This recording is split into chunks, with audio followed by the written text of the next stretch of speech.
Teratogenicity यानी कि ये और ये। दोस्तों ये शब्द और ये फोटोज आप आंखों में छाप लो क्योंकि ये शब्द बहुत बार इस वीडियो में यूज होने वाला है। एफपी कितना बड़ा जहर है ये आज आपको खुद उस कंपनी के आर्टिकल से पता चलेगा जिसने इस दवाई को बनाया। जी हाँ, खुद दवाई बनाने वाले के हिसाब से ये बेहद खतरनाक ड्रग है और खतरे ऐसे कि अगर इस दवाई को खाया तो माँ बनने के चांसेस तो बेहद घट ही जाते हैं और फिर भी अगर बच्चा पैदा हो गया तो बहुत चांसेस है कि वो स्टिल बर्थ होगा या फिर अपंग पैदा होगा। लेकिन ये जानकारी समय के पन्नों में कहीं छुपा दी गई है और न्यूज़पेपर और टेलीविजन में ये जानकारी कभी किसी को नहीं मिल सकती। अगर आपकी जान पहचान में कोई भी कवर से इन्फेक्ट हो जाता है तो आपसे हाथ जोड़कर विनती है कि उसे किसी भी हाल में ये एफपी ना खाने दें और ये जानकारी हर उस इंसान को बताएं जिससे आप प्रेम करते हैं। गुड मॉर्निंग फ्रेंड्स, आप ऊपर ये कोड वर्ड्स देख लीजिए जो हम इस पूरी वीडियो में यूज करने वाले हैं। तो चलिए सरल से सरल भाषा में सबसे पहले जानते हैं एफपी की दहशत भरी कहानी। ये 5 पॉइंट्स है, आप ध्यान से सुनिए। पहला, एफपी जापान की टोयामा केमिकल नाम की कंपनी ने डेवलप की और जापान में एविगन नाम से इन्फ्लुएंजा के ट्रीटमेंट के लिए 2014 से मार्केट में है और इंडिया में ये फैबीफ्लू के नाम से बिकने लगी है। इंडिया में कवर की ट्रीटमेंट के लिए ये पहली ओरल मेडिसिन है जिसे डीसीजीआई ने अप्रूव किया है। न्यूज़ वाले इसे मिरेकल मेडिसिन भी कह रहे हैं, लेकिन असलियत में ये कितनी मिराकुलस मेडिसिन है ये आपको जल्द पता चल जाएगा। दूसरा पॉइंट, 2011 में इसकी क्लिनिकल ट्रायल्स हुए थे for influenza A and B type, लेकिन तब पीएमडीए ने बोला कि ये बेहद ही रिस्की है क्योंकि जिन जानवरों पे इसके ट्रायल्स हुए उनमें टेरेटोजेनिसिटी यानी उनके बच्चों में बर्थ डिफेक्ट्स हो रहे थे। तो पीएमडीए ने कहा कि इस पे और सप्लीमेंट्री ट्रायल्स होने चाहिए और साथ ही एक्सपर्ट रिव्यू भी ज़रूरी है, उसके बाद ही हम उसे जनता के लिए अलाउ कर सकते हैं। पीएमडीए यानी कि आप ऐसे समझिए कि जैसे इंडिया का डीसीजीआई है और अमेरिका का एफडीए, वैसे ही जापान में पीएमडीए होता है।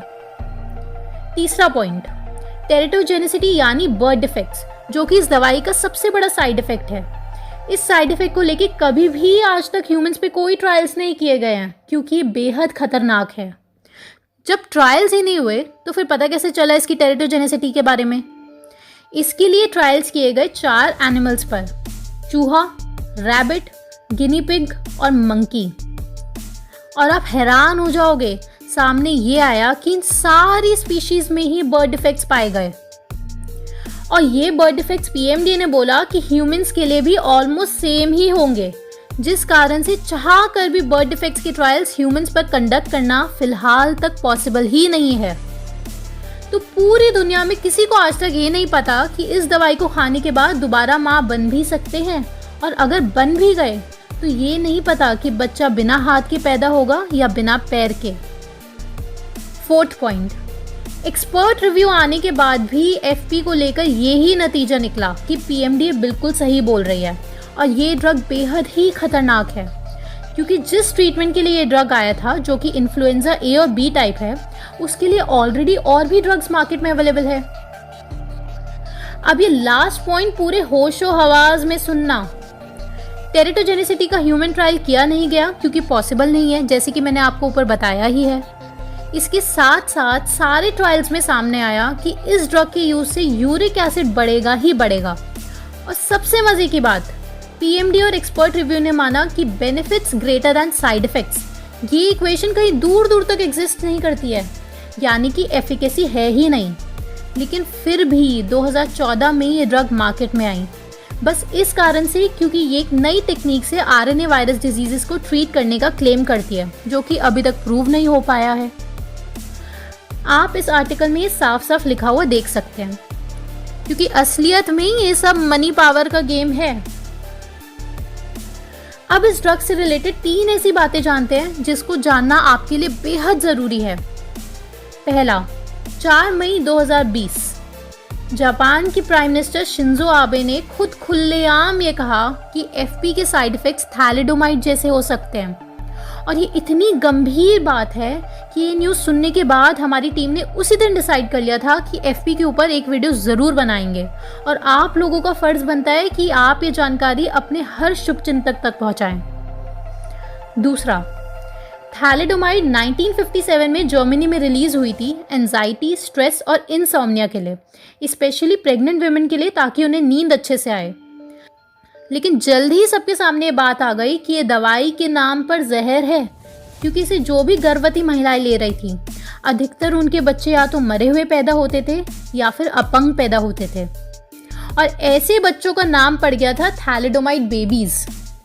अब जो नंबर हम आपको बताएंगे उसे सुन के आपकी भी आंखों में आंसू आ जाएंगे। करीब 13,000 थैलिडोमाइड बेबीज पैदा हुए 46 कंट्रीज में, जिसमें से 8,000 बच्चे तो 1 साल के अंदर अंदर ही मर गए। और इन साइड इफ़ेक्ट्स को मेडिकल टर्म्स में टेरेटोजेनिसिटी कहा जाता है। इसे साइड इफ़ेक्ट्स नहीं बल्कि लीगल नरसंहार कहते हैं। और ये वही साइड इफ़ेक्ट्स हैं जिनके बारे में डॉक्टर बिस्वरूप अपनी वीडियो में सबको बता रहे हैं। और PMDA जापान ने खुद कहा है कि FP इज टू रिस्की। तीसरा पॉइंट, एट प्रेजेंट ये ड्रग FDA अप्रूव नहीं है। हाँ जी, FDA ने इसे अप्रूव नहीं कर रखा है। और PMDA जिसके अप्रूवल के बाद ही ये ड्रग क्लिनिकल ट्रायल्स के लिए मार्केट में आई थी, उन्होंने एक शर्त रखी थी कि जिस भी इंसान को ये दवाई दी जाएगी उसका कंसेंट लिया जाएगा, और दूसरा, उस इंसान का ध्यान रखना है कि अगले 90 दिन तक वो इंसान अगर महिला है तो प्रेग्नेंट नहीं होनी चाहिए, और अगर पुरुष है तो किसी को प्रेग्नेंट ना करे। लेकिन अब इंडिया में क्या हो रहा है, ये बात आपके होश उड़ा देगी।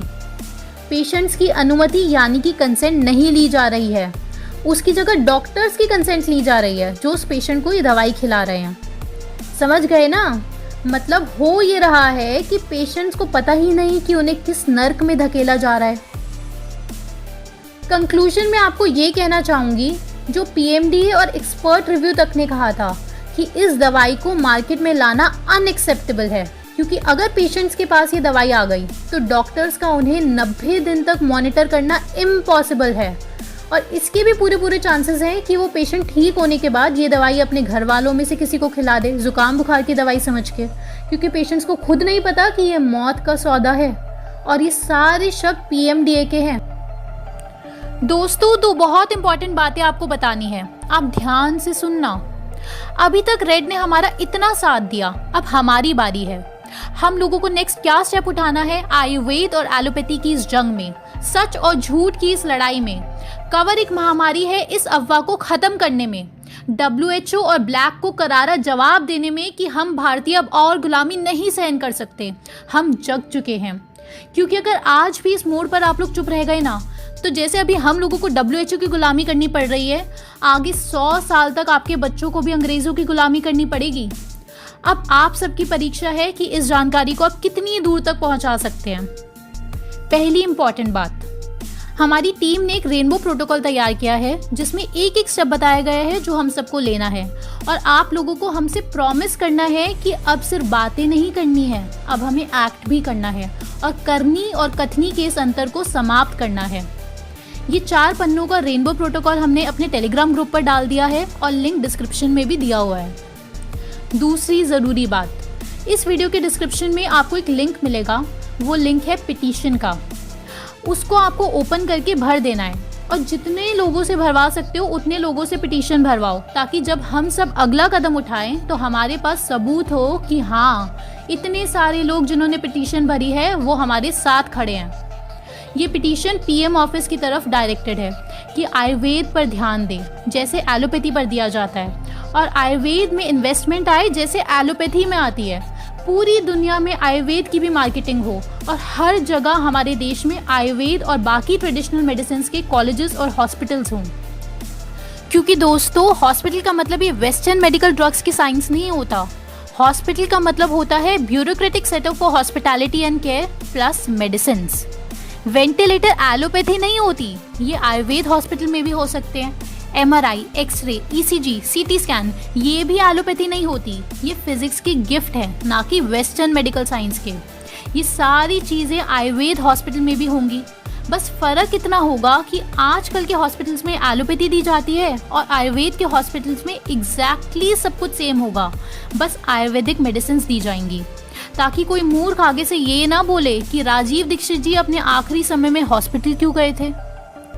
आप सब लोग भी समझो कि हॉस्पिटल और एलोपैथी ये बिल्कुल बिल्कुल बिल्कुल अलग चीज़ है। एक बार फिर से बता देती हूँ, हॉस्पिटल का मतलब होता है bureaucratic setup for hospitality and care plus कोई सा भी मेडिसिन का सिस्टम। आप पिटिशन ज़रूर साइन कीजिए और रेनबो प्रोटोकॉल भी ज़रूर डाउनलोड कीजिए और एक्शन स्टार्ट कीजिए। रेड की डिलीटेड वीडियोस के लिए हमने एक नया चैनल बनाया है, द रेबेलियस फ्लावर। आप उसे ज़रूर सब्सक्राइब करें, लिंक डिस्क्रिप्शन में दिया हुआ है। और दोस्तों, अगर आपके कोई भी जान पहचान में या चाहने वाला डिप्रेशन से जूझ रहा है तो आप उसे ये स्क्रीन पर आ रही वीडियो ज़रूर भेजें। और द ओनली वन कम्यून का depression and stress management program भी ज्वाइन करवा सकते हैं। कॉन्टैक्ट नंबर और ईमेल आईडी आपकी स्क्रीन पर आ रही है। अगली वीडियो में जल्द मिलते हैं। काम पर जुट जाइए। धन्यवाद।